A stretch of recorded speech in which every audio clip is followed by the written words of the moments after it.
In 1606, Shakespeare's The Tragedy of Macbeth was performed for the first time. Over the hundreds of years since, many people have tried their hand at recreating this classic tale, and now we have a few ideas of our own. When I was reading the text, I felt that the themes of corruption and ambition were incredibly important to the story. Over the play, Macbeth slowly transforms from a respected soldier to a paranoid tyrant, and it's not only Macbeth who changes. Those around him are also affected by the corruption. There are those like Duncan and Banquo, who are directly killed by Macbeth's actions, and there are those like Lady Macbeth, who is overcome with the guilt of what she and her husband have done. Every character is affected by Macbeth in some way, much like how corruption spreads. Corruption is one of the through lines of this story, and I wanted to tie every scene together with this overarching plot. But it is also the ambition of Macbeth and Lady Macbeth that drives them down the dark path they find themselves on. It was their thirst for power that led them to commit horrible things and ended with both of their deaths. Macbeth kept wanting more, and eventually, he fell. For this project, we chose to work on one of the first scenes of the play, when Macbeth meets the witches for the first time and receives his prophecy. At this moment, Macbeth is at his best. He hasn't heard the witch's prophecy, and therefore he has no desire for the throne, and there is no ill will between himself and his friend Banquo. Hearing his prophecy is the inciting incident of this story, and the first big change in Macbeth's worldview. We hope to show this through the lighting and movement of the characters to portray Macbeth's inner emotions and conflict. This scene is the first time the audience meets Macbeth, so we will portray him as good and respectable to contrast with the later scenes of the play when he is driven by paranoia and madness. It is a chance to show the audience who Macbeth is and how other characters see him, which only makes his downfall even more tragic. We can also show the relationship between Macbeth and Banquo here to show the audience how close they were before they were torn apart by Macbeth's ambition. Again, the scene is all about contrast, letting the audience see how good Macbeth is before showing his descent into madness and paranoia. When the audience sees the friendship between Macbeth and Banquo, they will understand the gravity of the situation when Macbeth sends killers after him later. This scene is the moment when Macbeth realizes he could have more, and it is also the moment when he is first corrupted. He is not immediately murderous, but slowly his ambition grows more, and his morals are corrupted. This scene is a brief look at who he used to be before his descent into unchecked ambition and paranoia. Macbeth is a walking corpse. Because of Macbeth's corruption, others are doomed to die. Finally, Macbeth is freed from the corruption of the crown. Our tagline is, "Beware, ambition begets corruption." Macbeth's fatal flaw was his ambition. He was a respected warrior who had defended the king. But after the Weird sisters foretold that he would be king, being a warrior was no longer enough for him. Macbeth, being egged on by his wife, killed the king. He was afraid to lose his crown, so he killed anyone foretold to take it away from him. His corruption knew no limits. Macbeth felt guilty and became paranoid. He ruined every relationship that he had. Macbeth's ambition led to corruption and ultimately to his demise. We chose this tagline because while ambition is a good thing, ambition mixed with making poor choices or listening to the wrong people can lead to corruption. Macbeth was ambitious, but it would be a short play if he had been satisfied with being named Thane of Cawdor by the king. Macbeth's story would likely have turned out differently if he had not believed the Weird sisters or let his wife influence his decision to kill the king. These things are where his corruption started. Although this play was written hundreds of years ago, its message is profound and still relevant today. This is why we want to produce Macbeth. Our target audience is people who like Shakespeare, but we also want to introduce new people to Shakespeare's plays. Because of the language or traditions and customs used in Shakespeare's plays, some people who are unfamiliar with Macbeth might be intimidated. by attending our production. We want to get the people who might not have seen a Shakespeare play to attend as well. We can make it more accessible to audience members not familiar with Macbeth by including a synopsis in the program to help them follow the storyline. We want to make this as authentic of a Shakespeare experience as possible to give those new to Shakespeare a taste of what a play produced by Shakespeare would have been like. We will use a thrust stage with the audience seated around the stage, similar to the Globe Theater, although we will have an indoor production to be able to control for the weather. We wouldn't want our actors or audience to get wet in the rain. An enclosed theater will also be better for the longevity of our sets and costumes and give us more control of our lighting and special effects. Of course, unlike in Shakespeare times, we will have bathrooms with running water, and we will be able to perform inside city limits because there are no longer governmental restrictions controlling theater productions. I drew 2 sketches for the set. One is from the audience's view, and the second one would be from a bird's eye view. The backdrop would look like the Weir sisters and Macbeth are in a cavern. I would want it to look like they have been there for a long time, and that it is kind of dirty as well, because they have been in a cavern. How we would make it look like more of a cavern is by painting the backdrop. In the middle of the backdrop, we would use a cut opening for the entrance to the cavern, where the actors would walk through to get on the stage.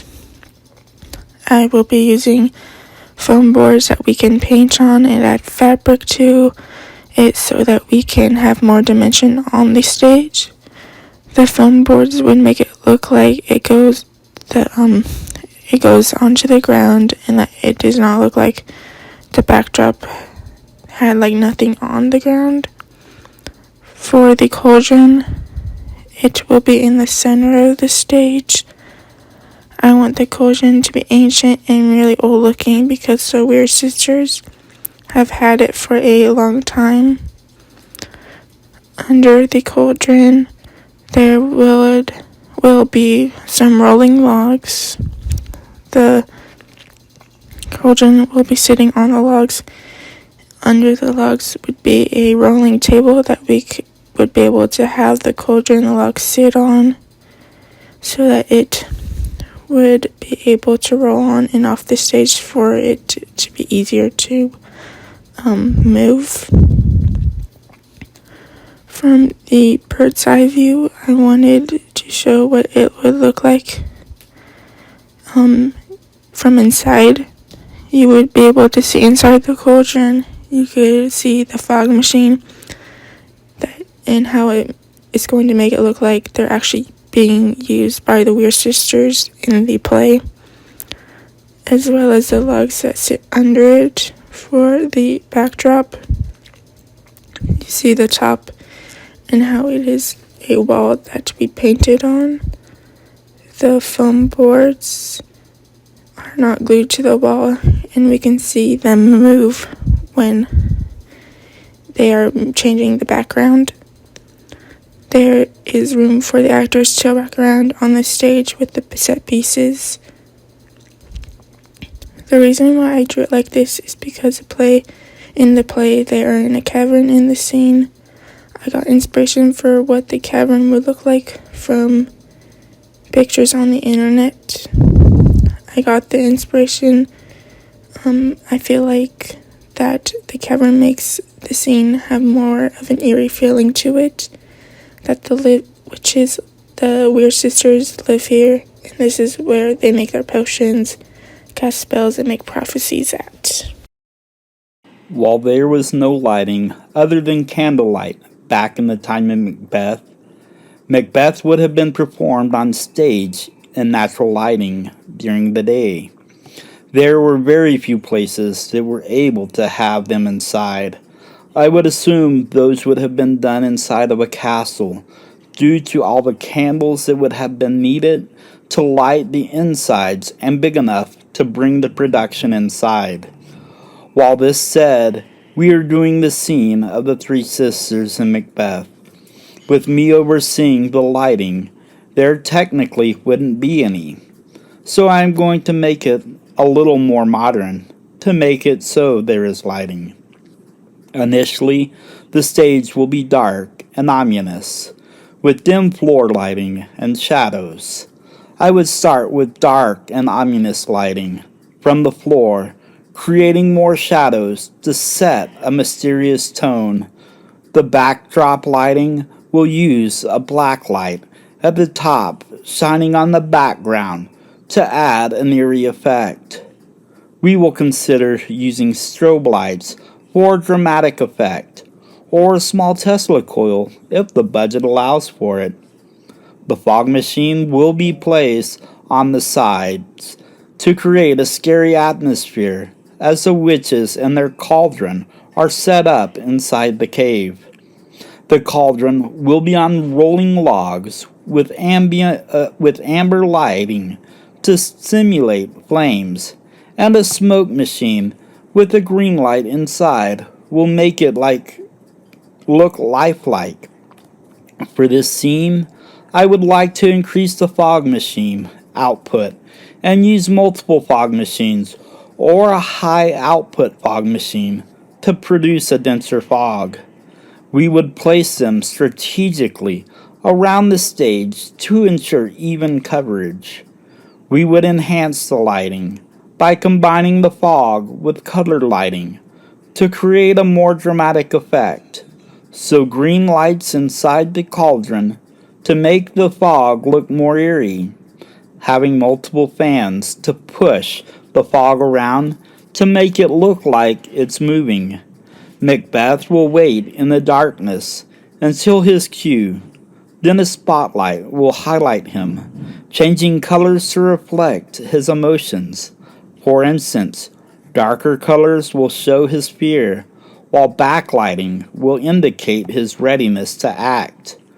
As the scene ends, we will bring a heavy fog with more lightning from either the strobe light or the Tesla coil. At this time, the scene will change. For the scene that we chose, I'm going to base the costumes on the pictures I found. I have found a reliable source in which I have favored multiple costumes for the scene that my group and I have decided on. I have taken pictures from this website and will describe what I have thought of and would like the costumes to look like for each character. For each character, I plan to change a little bit of the current costume they are wearing to fit more of the corruption style we are looking for and to make it more of my own. Listed below will be each character that will be in the first scene of the sister witches, along with Macbeth and Banquo that lead into the scene of Macbeth. For Macbeth, I have found this costume style very fitting for what we are trying to address in our scene. Macbeth has just come across the witches who have told him that he is to be king. In my mind and how I envision his costume, I would like to take away the crown because at this moment he has not been declared king yet. I would also like to make his suit more of a darker gray, if not black, suit to fit the corruption theme. For Banquo, I feel this form and style of costume is very fitting for his personality as well as his stature. He is very sophisticated gentleman who is a friend of Macbeth. I feel as though making his suit a little more classy and adding a more puffed out pant style would fit the personality of Banquo a little more. Along with the pants, I would also like to add nicer dress shoes that would show his stature and status in the kingdom. For witch number 1, I feel as though the hair is very fitting, especially to the theme of corruption that we are going for. It shows that it is a dark time and also shows the type of personality that the witch could possibly have. With the costume that she is wearing, I wanted to go for a more flowy look, not so much of the ruffles as it doesn't give me witch vibes. I want to keep the sleeves like they are and the top of the bust as is, but with the bottom half, I want to make it more flowy and silkier as I imagine when the witches come in, the wind will catch the dress and make it more of a mystical moment and make it more whimsical, but not in a colorful way. I would also like to make the costume not as dark of a color in the scene, as the scene will be set in a more dark and dim setting. I was hoping for more of a lighter gray. For witch number 2, I like the look and feel of the top half of the dress. The thing that I would change about the costume is to make it a bit more flowy toward the bottom and take away the pants that she is wearing underneath. I would also add 3/4 sleeves to each arm to give it more of a corrupted vibe. The hair on each of the witches goes well with the theme that my group and I have come up with, and I feel there is no change necessary for it. For witch number 3, I like the sleeves the way they are. One thing I would change about them is to take off the bottom part of the sleeve, as it is more form-fitting to the arms. I would then leave the sleeves as they are, since I am going for the flowy feel with all 3 witches. The next part of the costume that I would adjust is the skirt portion of the outfit. I will leave the ribbed folds on one side, but then add more length to it to add that flowy feel that I am trying to go for. Next, I would also change the style of the shoe that she is wearing to a more flat slip-on shoe that isn't as chunky and lighter weight. We feel that these choices, from the scenery to the lighting to the costuming, showcase the corruption that runs throughout Macbeth.